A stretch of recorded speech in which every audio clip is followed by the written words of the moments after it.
d'un plancher avec un ukrite. C'est un ukrite BASF. On était 4 sur le plancher. On avait un qui était sur le râteau, un sur le Magic Trowel, un sur le Porcupine, puis un autre sur le sable. Mais le problème, c'est qu'à cause que l'ukrite sèche vite, on ne peut pas faire une largeur très grande comme ici. On était obligé de le couper le plancher en deux. On voit qu'il y a un joint ici au milieu. Là, ce joint-là, aujourd'hui, il faut le grinder avec le grinder. Il faut l'aplatir. Il ne faut pas qu'on le voit, le joint. Ici aussi, comme vous voyez, je suis en train d'aplatir mon joint, de l'adoucir. La transition entre le plancher là et le plancher là, c'est la transition. Ici, le point, il faut que ce soit 0, 0, c'est pas comme ici. Ici, on voit que c'est pas beau. L'eau, il va se ramasser ici, puis les machines ils vont s'accrocher dans le joint.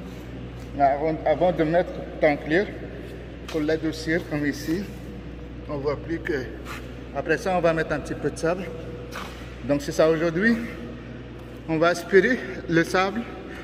On va adoucir les joints entre les deux coulées. Les joints froids entre les deux coulées.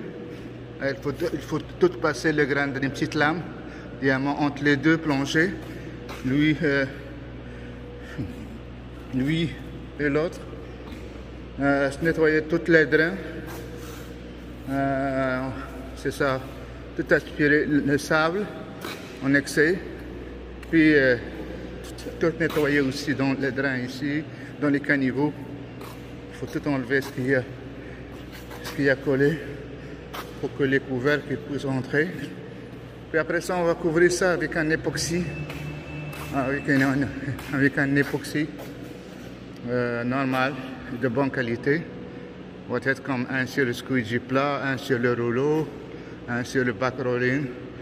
Et s'il y a des réparations par anti-drapant, il y a des déficits aussi comme ici, il faut réparer, mais là c'est facile. On va mettre un petit peu de crack filler avec sable et on va le fermer avant de couler, avant de mettre l'époxy. Ouais. Et ce qui est important ici, il faut mettre le masque parce qu'il y a beaucoup de silice. Il y a beaucoup de silice. La lame que j'utilise, c'est celle-là. C'est une petite lame de 4 pouces et demi diamant. Parce qu'on ne peut pas faire ça avec une autre lame que ça. Aujourd'hui, on va poser ça. C'est un époxy. C'est un époxy de couleur rouge. Ici, ça va être un magasin alimentaire, donc il faut que ça soit hygiénique. Et c'est ça.